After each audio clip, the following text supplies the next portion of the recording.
Allez, bonsoir tout le monde, bienvenue à tous.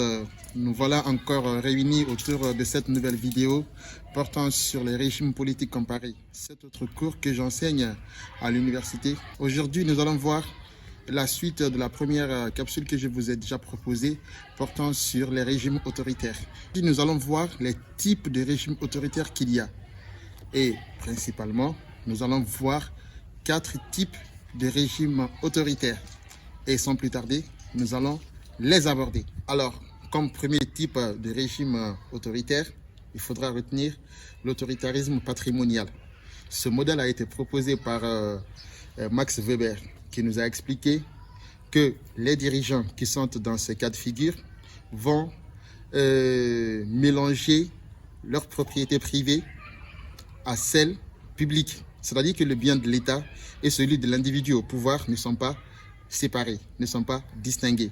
Celui qui est au pouvoir va les réunir tous et les mettre à sa disposition et les utiliser comme bon lui semble. Alors vous allez voir qu'avec ce type de régime autoritaire, les dirigeants peuvent aller jusqu'à stimuler la volonté populaire à pouvoir les soutenir, quitte à leur donner de l'argent, quitte à leur proposer des biens, quitte à les stimuler par autre moyen que ce soit, juste pour que ceux-ci leur accordent leur intérêt, leur donnent leur consentement, fassent ce qu'ils veulent pour que eux simplement ils puissent s'éterniser au pouvoir.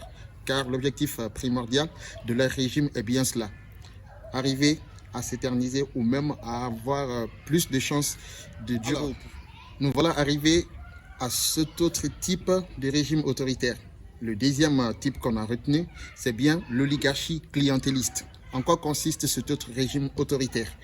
L'oligarchie clientéliste est ce mode de gouvernement à travers lequel le dirigeant va créer une sorte de climat de représentation. C'est-à-dire que si vous voyez ce régime, il ressemble un peu à un régime parlementaire, sauf que c'est un régime parlementaire de façade.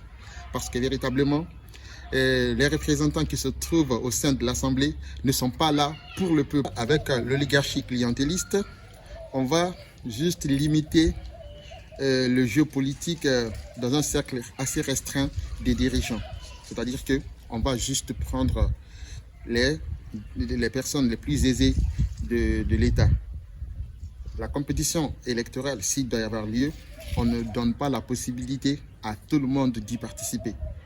Parce que l'alternance ou l'organisation même des élections qui doit amener un dirigeant au pouvoir est faite dans un cercle assez restreint de dirigeants ayant des moyens, ayant des propriétés terriennes, ayant la richesse. En fait, la classe bourgeoise en un mot, ce sont eux qui doivent vraiment participer aux élections dans ce type de régime autoritaire. Voilà, comme troisième catégorie de régime autoritaire, nous avons le bonapartisme.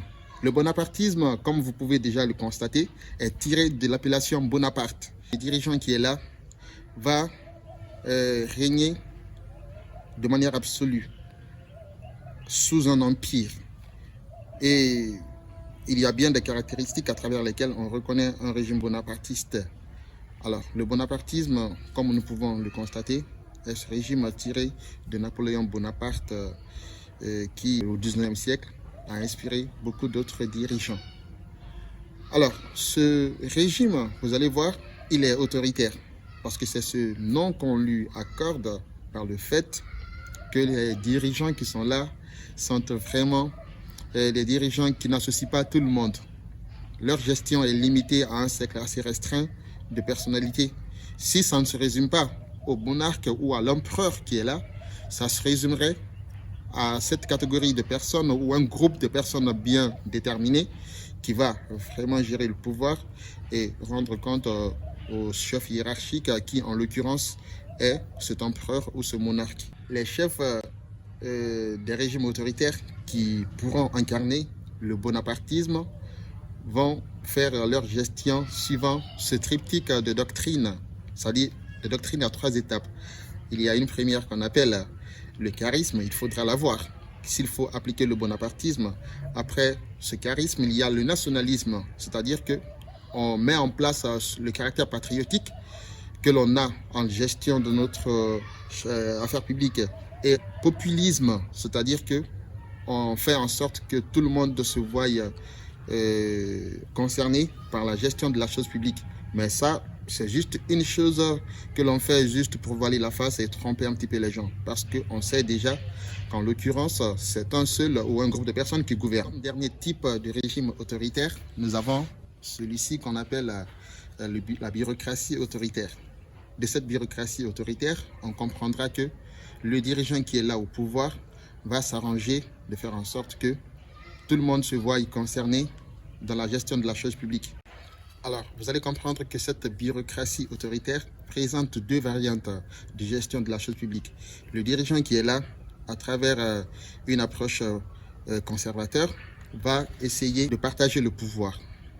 Il va faire intervenir beaucoup d'autres personnes de la sphère économique, de la sphère culturelle et de la sphère politique également pour une meilleure gestion de la chose. Sauf que l'autorité qui est là ou le dirigeant continue de garder pied sur un certain nombre de choses. À part cette première variante, nous avons cette autre variante de bureaucratie autoritaire.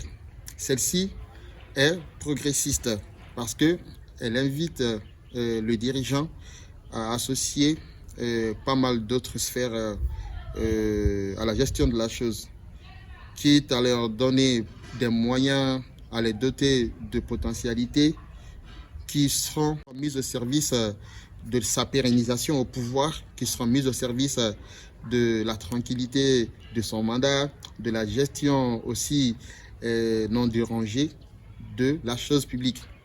Tout ce qui va arranger le chef et l'autorité pour une gestion tranquille, en étant à l'abri de toute contestation, va vraiment être exploité comme piste pour asseoir sa légitimité. Voilà la dernière catégorie de régime autoritaire que nous aurons dans le cadre de ce cours. Voilà, c'était tout pour cette autre vidéo qui, combien vous aurez éclairé sur les régimes autoritaires.